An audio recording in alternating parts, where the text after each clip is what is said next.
দিনটি ছিল 13 মার্চ, হোলির আগের দিন বিকালবেলায়। হিন্দু ধর্মশাস্ত্র অনুসারে যেদিন সন্ধ্যায় ন্যাড়া পোড়া নামক একটি অনুষ্ঠানে রিচুয়ালস আছে, তাই আমাদের আজকের আয়োজন ন্যাড়া পোড়া অনুষ্ঠান সেলিব্রেশন। আর সেই উদ্দেশ্যকেই বাস্তব করতে দুজন বয়স্ক মানুষদের সঙ্গে আমি গিয়েছিলাম শুকনো কলাপাতা কালেক্ট করতে।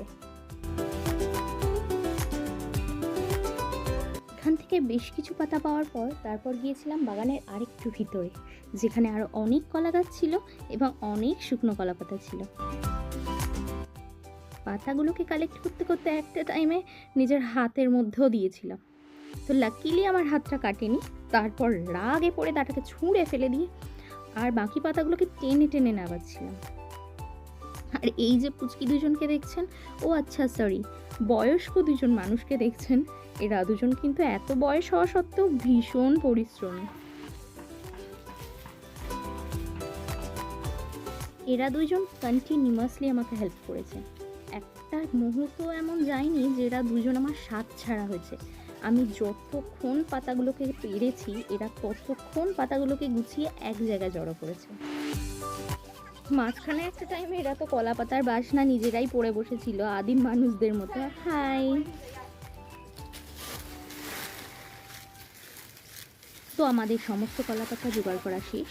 এবার এগুলোকে এক জায়গায় ব্রাঞ্চ করতে হবে যাতে আমাদের নিয়ে যেতে সুবিধা হয়, কারণ বুঝতেই পারছেন এত বয়স্ক দুজন মানুষ, এদের দুজনকে দিয়ে যদি কাজ করাতেই হয় তাহলে আমাকে গুছিয়ে দিতে হবে। এদের মধ্যে সেইটুকু তো এখনো সেই বিষয়টা এখনো আসেইনি না যে এরা নিজেরা সমস্তটা করে নেবে। তারপর আমি যতবারই গুছিয়ে দিয়েছি এরা ততবারই গিয়েই সব গুটিয়ে দিয়েছে। নেক্সট টাইম আমাকে আবার গোছাতে হয়েছে। তো দুজন ভাই বোন মারপিট করছিল, আমি আগে নেব, এ বলছিল আমি আগে নেব। সব পাতাগুলোকে এক জায়গায় জোগাড় করার পর আমাদের প্রায় 90% পাতা কালেক্ট করা হয়ে গিয়েছিল। মাঝখানে ইনি যে কেন ক্যামেরাম্যানকে দাঁত খেঁচাচ্ছিলেন সিরিয়াসলি মাথায় ঢোকেনি। তারপর আমরা চলেছিলাম পাতাগুলোকে নিয়ে যেখানে অনুষ্ঠান হবে সেই উদ্দেশ্যে। ইনি আমার ভীষণ হেল্পফুল, এত বয়স হওয়ার পরেও ইনি যে এত হেল্পফুল কি বলবো।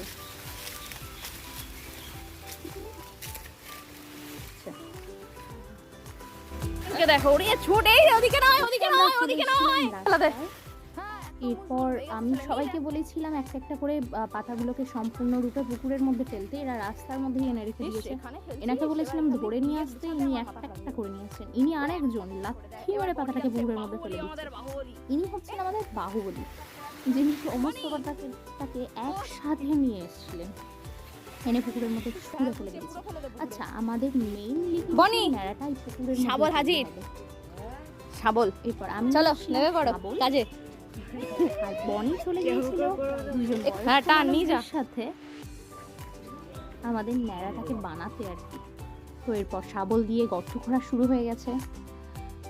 ওখানে ন্যাড়া দাঁড়াবে আর কি, ন্যাড়াকে দাঁড় করানো হবে। এখান থেকে ঘোরা, এখান ন্যাড়া থেকে তৈরি করার জন্য প্রথমেই ন্যাড়ার হাত বানানো হচ্ছিল, হাতটাকে বনির সাথে অ্যাটাচ করা হচ্ছিল। তো ইনি হচ্ছেন বনি, যিনি হবে না বাসনা দেবো। ভাগ্যিস এসেছিল, না হলে সিরিয়াসলি বয়স্ক মানুষজনদেরকে নিয়ে আমার পক্ষে একাই ন্যাড়া বানানো সম্ভব হতো না।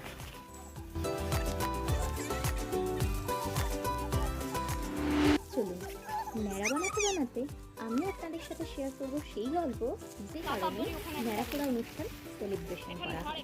ন্যাড়াপোড়া কি, কেন এটা পালন করা হয় জানেন? হিন্দু ধর্ম অনুসারে হোলির আগের দিন সন্ধ্যার সময় ন্যাড়া পোড়া বা হোলিকা দহন নামে একটি রীতি প্রচলিত, যা হিন্দু পুরাণের একটি পৌরাণিক কাহিনীর উপর ভিত্তি করে পালন করা হয়। এই প্রথার মূল ভিত্তি হল বিষ্ণুভক্ত প্রহ্লাদ এবং তার পিতা হিরণ্যকশিপু। পৌরাণিক কাহিনী অনুসারে অসুর রাজা হিরণ্যকশিপু ছিলেন একজন প্রবল অত্যাচারী শাসক, যিনি চাইতেন সকলে তাকে ঈশ্বর রূপে পূজা করুক। কিন্তু হিরণ্য রাজার পুত্র প্রহ্লাদ ছিলেন ভগবান বিষ্ণুদেবের ভক্ত। এতে রাজা হিরণ্যকশিপু ভীষণভাবে রেগে যান এবং তিনি নিজের পুত্রকেই শাস্তি দেওয়ার জন্য রাজা হিরণ্যকশিপুর এই খারাপ পরিকল্পনায় সঙ্গী হন তার কন্যা হোলিকা। যিনি এক বরপ্রাপ্ত ছিলেন যে কখনোই তার মৃত্যু আগুনে পুড়ে হবে না। পিতা হিরণ্যকশ্যপের আদেশ অমান্য করায় তিনি তার পুত্রের শাস্তিস্বরূপ এক প্রবল অগ্নিকুণ্ডের আয়োজন করেন এবং পরিকল্পনা অনুসারে দিদি হোলিকার সঙ্গে প্রহ্লাদকে অগ্নিকুণ্ডের উপরে বসিয়ে দেন।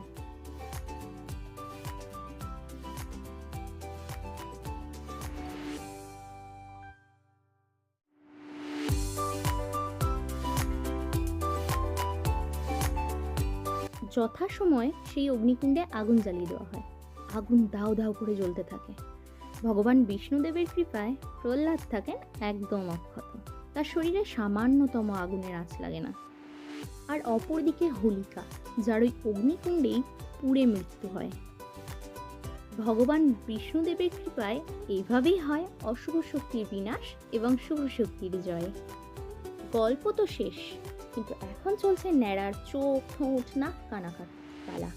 এরপর বনি গিয়েছিল সেটাকে ন্যাড়া মাথায় আরে লম্বু হওয়ার ফায়দা। পঞ্চি জোগাড় করে ন্যাড়াকে সেট করলো, ন্যাড়ার মুন্ডু চলবে। এবার আমরা পাতা আনতে যাবো ওদিকে। এরপর বয়স্ক মানুষদেরকে নিয়ে আমি গিয়েছিলাম কিছু শুকনো পাতা জোগাড় করতে। এই সবাইকে দিতে হয় না, রিসা তুই তো পড়ে যাচ্ছিস বারবার, যাস না বাবা। ফুটে নেমে গেছে, তো বয়স হলে কি হবে, প্রচুর এনার্জি। এবার আসি সন্ধ্যের গল্পে। এখন আমাদের ন্যাড়া পোড়ানোর সময়। এটা আলু, ন্যাড়া কিছু একটা আলু বা বেগুন এই ধরনের কিছু পোড়াতে হয়। যদিও আমাদের ন্যাড়া এত ছোট, ওই আলুটা পুড়বে না, পড়েও নি, বাট তবুও রিচুয়ালস। তো আমি এক ভেবে কিছুতেই আগুন জ্বালাতে পারছিলাম না। হাওয়া এত আসছিল যে আগুন জ্বলছিলই না। শেষ বেশ দায়িত্বটা তুলে দিলাম। আমাদের সকাল থেকে এত হেল্প করেছেন যিনি, সেই বনি থাকে। বনি না থাকলে সিরিয়াসলি এই বিষয়টা হতোই না, মানে এই ন্যাড়াটা আমি বানাতেই পারতাম না।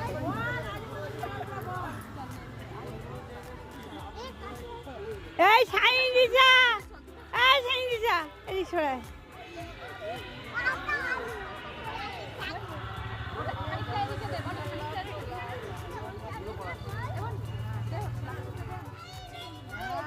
আমি একটু খোঁচা দিতে এসেছি, মানে হওয়া ভাতে কাটি দেওয়া যাকে বললো।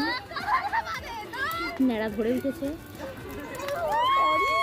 ওই কবিতাটা বলা হয়, আজ আমাদের ন্যাড়া পোড়া, কাল আমাদের দোল, পূর্ণিমাতে চাঁদ উঠেছে, বলো হরি বল, বলো হরি বল, হরি বল, বলো হরি বল। সব ভয়তে পালিয়ে যাচ্ছে ছুটে ছুটে দূরে।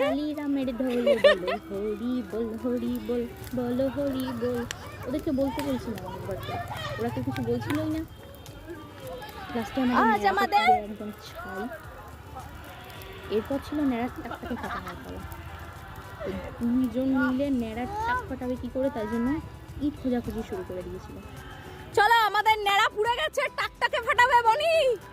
মানে বাস এবার বড় বড় কঞ্চি খোঁজ কঞ্চি খোঁজ। না না আর মারবে না, আর ওদিকে মারবে না। ছুঁড়ে ছুঁড়ে মেরে ন্যাড়ার টাকটাকে ফাটাচ্ছিল। ইনি আবার বাম হাতে।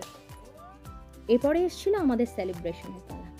সবাই যেহেতু সকাল থেকে অনেক হেল্প করে দিয়েছিল, তাই জন্য সবাইকে আমি হাই গাইস, এখানে সবাইকে কোল্ড ড্রিঙ্কস গরমকাল সন্ধ্যের সময় কোল্ড ড্রিঙ্কস খেলে কোনো সমস্যাই হয় না।